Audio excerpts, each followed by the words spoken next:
These words of Jesus today form our theme for our sermon. But lay up for yourselves treasures in heaven, where neither moth nor rust destroy, and where thieves do not break in and steal. For where your treasure is, there your heart will be also. So in the month of November, we're looking at a new series that is called Faith for Tomorrow. It's kind of our tradition here at Summit of Peace to make November our time when we talk about stewardship, the stewardship of all that God has given us, our abilities, our times, and our monies. It also falls on All Saints' Day, and so obviously that's a little bit of what is on our heart today as well. I'll say a little bit about it during the message, although we'll make more of it in our time of prayer as well. I was thinking about this when I was kind of a young pastor. One of my least favorite things in the world was to preach when it was stewardship time. And as I was thinking about that, I start to think it was kind of ironic and funny because it's also everyone's least favorite one to listen to. Now, what's unfortunate is the timing today, because with the change is we get to preach an extra hour on Sunday because the... You ready for that? Yeah. So today, to kind of form what we're thinking about and talking about, we're thinking of these words of Jesus that says, "For where your treasure is, there your heart will be also." And as I was kind of thinking about this and just thinking about kind of the scope of my life, I've noticed this interesting thing. And stick with me, this will all come together here, hopefully in a second. You know what I find more offensive than almost anything in the world today? And again, I don't know if it's because I've become an old man or whatever. When someone rings my doorbell, I'm like, who has the audacity, the utter gall to come into my fortress of solitude and bother me? Like, whenever the bell rings, I'm like, what is happening? The only stranger thing is when we got rid of our home phone. But remember when you had one for a while, all of a sudden your home phone would ring, you'd be like, what the? Because if you know me, you're not calling me on my home phone, right? And as I was thinking about this, I thought about this kind of this thing that happens as you get older and older. Julie and I have been kind of enjoying our sort of empty nester, at least halfway empty nester. We get to kind of like go on these dates and stuff. But it's also kind of interesting because like there's nothing more annoying than when people ask us to do something with them. Yeah, we're getting to the stage where we just feel like, right? Like we just finished a season where all we did was run from thing to thing to thing, right? The girl's here, the girl's there, got to do this, got to do that. Now they're kind of finally off and away, and now we get to do whatever we want. And then people selfishly invite us to stuff. Anybody else feel? We're in a safe place, you can confess. How many of you are in the season before, where you're still running from thing to thing to thing to thing?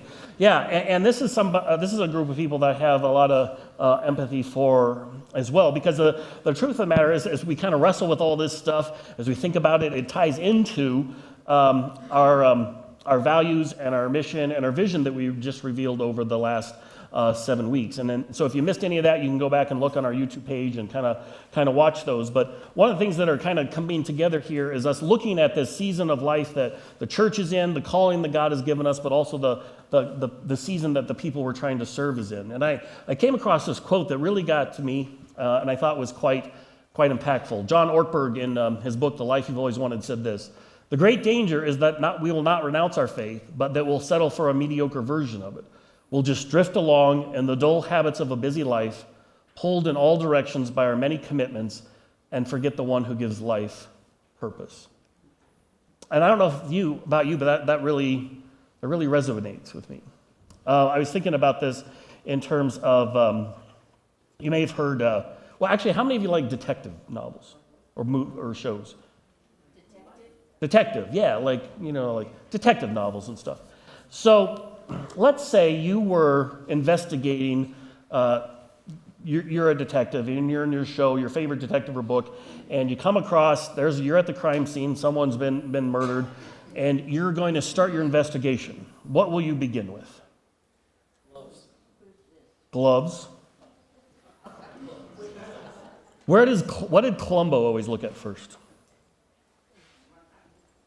Their calendar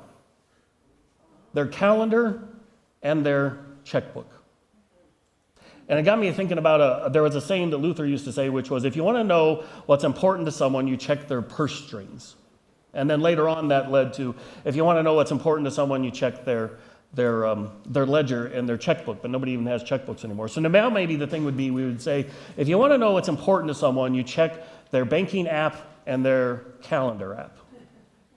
And I just want you to stop and think for a second. Think about what your calendar app looks like. Think about what's on your schedule for this next week.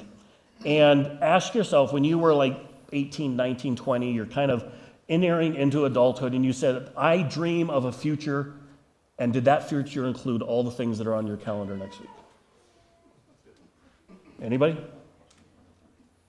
Yeah, so we end up in this kind of interesting thing where our lives are so busy and so about all these different things, but they're not things that we kind of dreamed about, right? How many of you said, I cannot wait till I can go to PTA meetings? Oh, please, right? Or I cannot wait to the day that I'm the soccer mom that everyone complains to and no one thanks, right? Or I can't wait till I'm punching the clock and just working 9 to 5 with no thanks. And so what I think is interesting about this is it reveals something about our heart, something that Jesus talks about here. He says this in Matthew chapter 6 later on. He says, no one can serve two masters, for he'll either hate the one and love the other, or he'll despise the one, or be devoted to the one and despise the other. And as I was thinking about that, I was thinking about All Saints' Day, and I was thinking about, we'll read the names of the faithful departed are here. And I've lost track. It's 170 some funerals that I've done, and probably about 50% of those family do eulogy.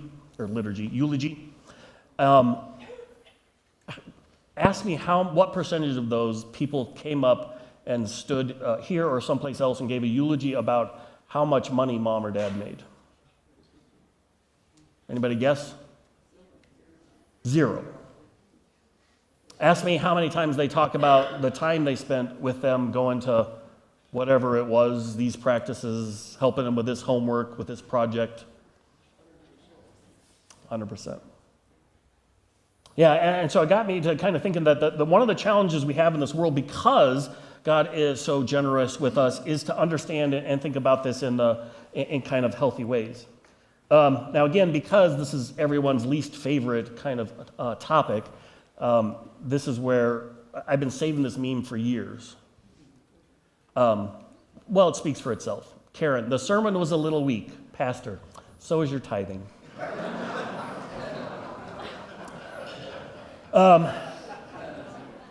So again, this is a topic that a lot of people are uncomfortable with. In fact, sometimes you'll hear all the church cares about is their money. I was looking for other memes. I looked on the internet. It was actually quite hurtful to me because it was all about the guy who gets paid from your tithings, the one who always tells you to tithe.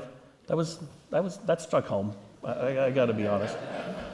But the truth of the matter is, most of the time I'd suggest to you when we get uncomfortable in church is because it's around a topic that we struggle with. And so I was thinking of this text from 1 Timothy where St. Paul writing to Timothy says this, as for the rich, in this present age, charge them not to be haughty, nor to set their hopes on the uncertainty of riches, but on God who richly provides us with everything to enjoy. And I always think this is kind of a cool text, but it got me thinking about it, particularly in a unique way this year, because we're heading into election season. It's just around the corner.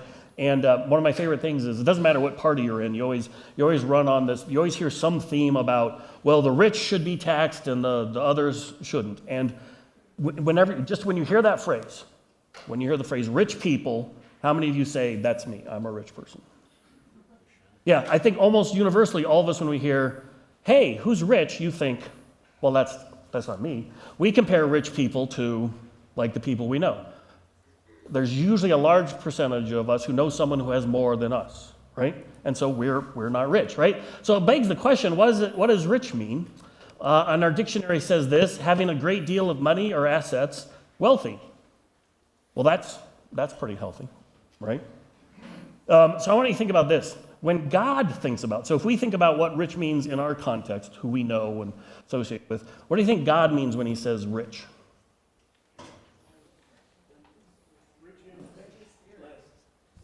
When God says, hey, you who are rich, he means rich compared to who? What'd you say? Not poor. The not poor, okay.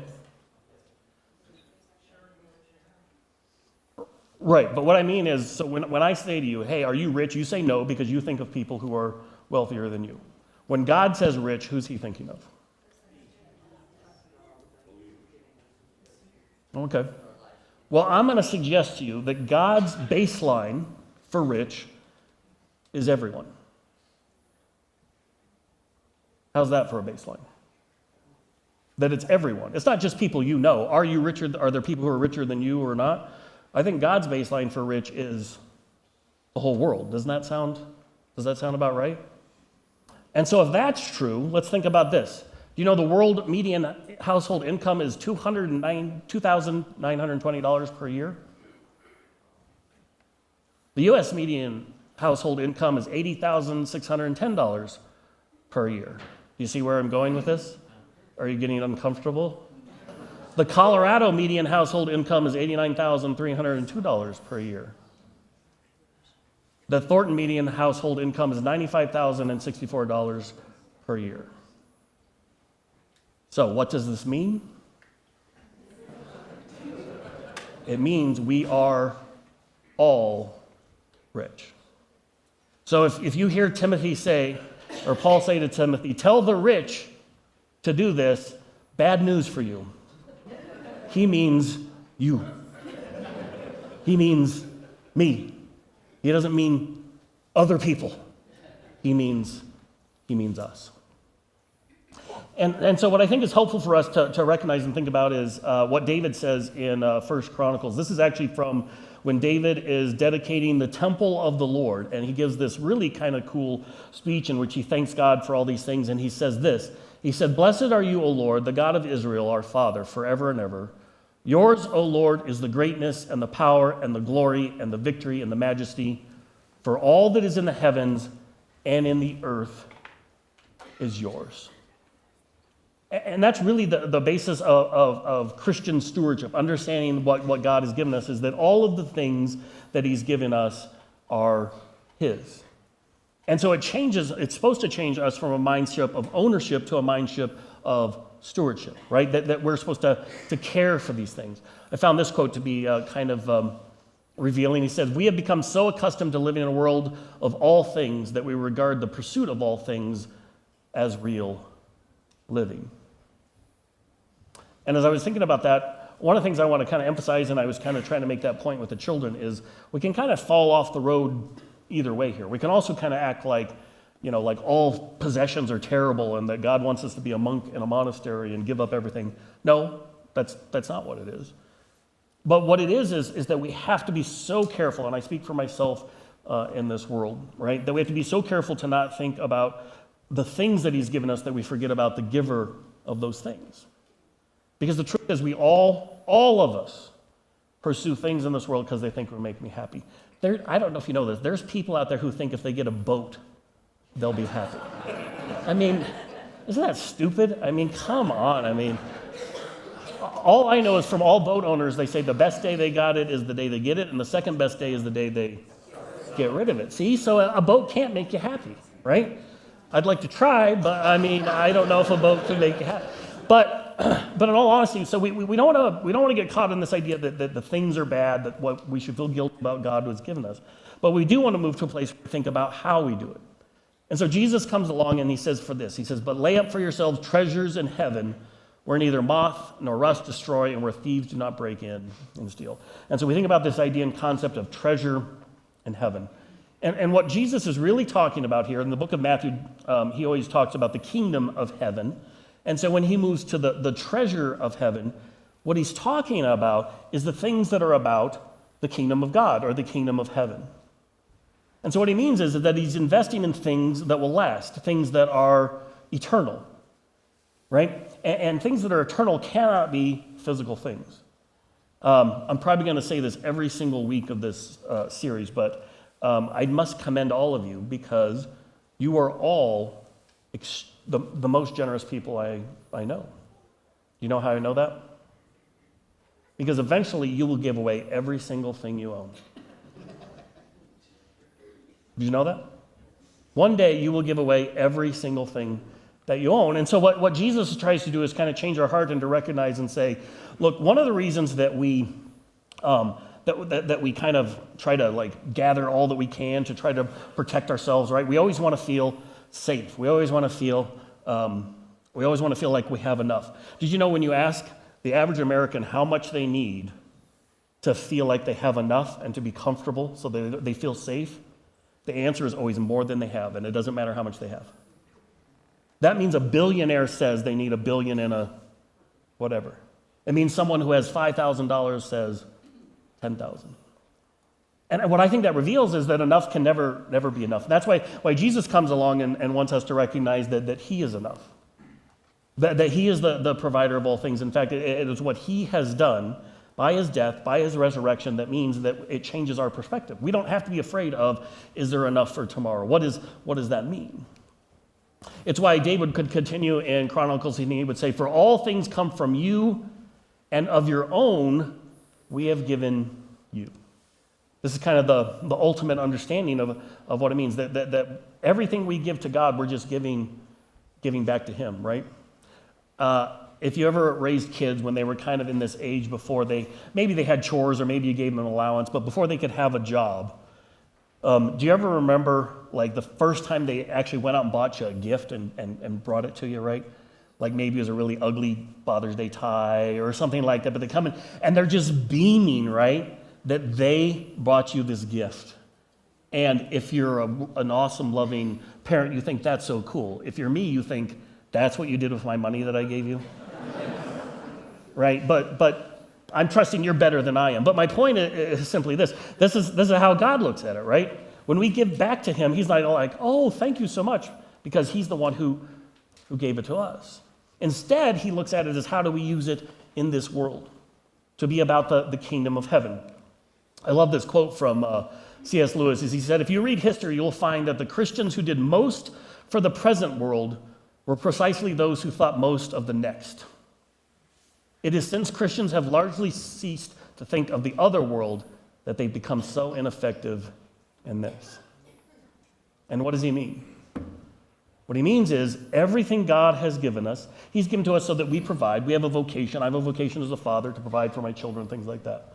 But we're also called as Christians to use our resources to make sure that there are more people that are moving from the kingdom of the enemy to the kingdom of the Son. That's the calling. That's what's behind our new mission and vision that we believe God has called us into this community to reach the people around us. And so Paul would later on say in Timothy, he'd say this. He said, they are to do good. He's talking about the rich, to be rich in good works, to be generous and ready to share, thus storing up treasure for themselves as a good foundation for the future, so that what they take hold of, that which is truly life. And I love that. See, what Paul is saying there, he's saying when we invest in kingdom things that last for eternity, we're investing in things that are truly, truly life. So here's kind of the ask I want to give you and talk to you about. So what does this mean? So we're going to ask you to prayerfully consider, I'm going to give you time to plan for this, to do two things as we kind of head into the future. One, we're asking for people to grow in giving in 2025. What will that mean? It will mean we'll be able to add David part-time on staff until he finishes his schooling. It means we'll be able to grow our children and youth ministry. So we're asking you to spend the next time as we head into 2005 thinking and praying about that.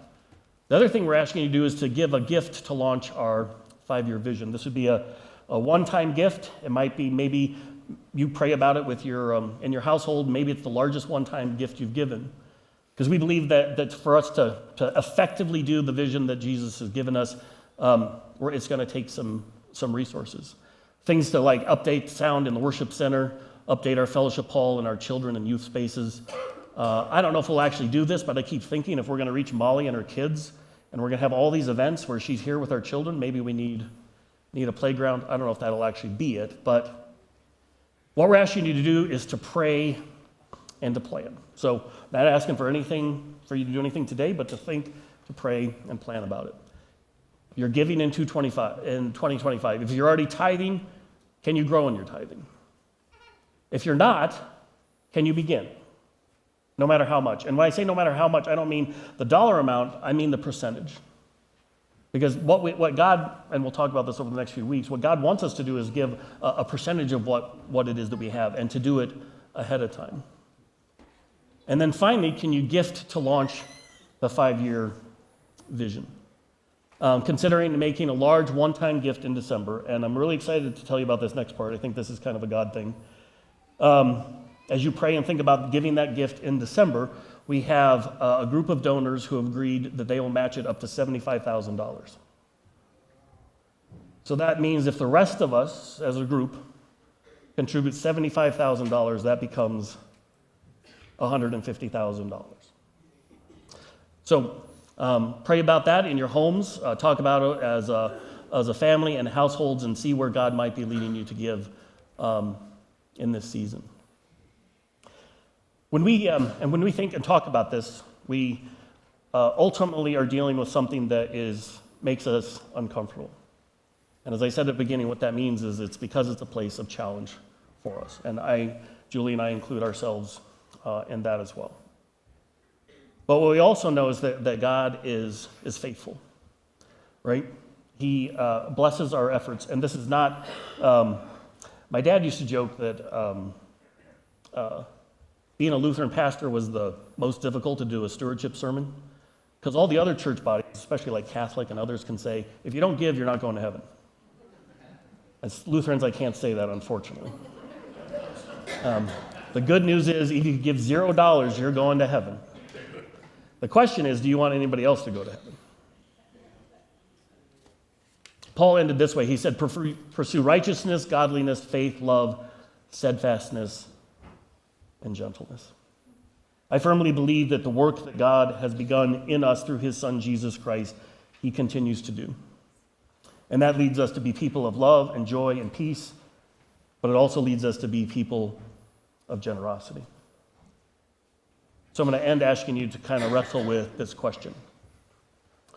What does my spending and giving reveal about where my heart truly is, and how can I align my financial priorities more closely with God's priorities? Amen.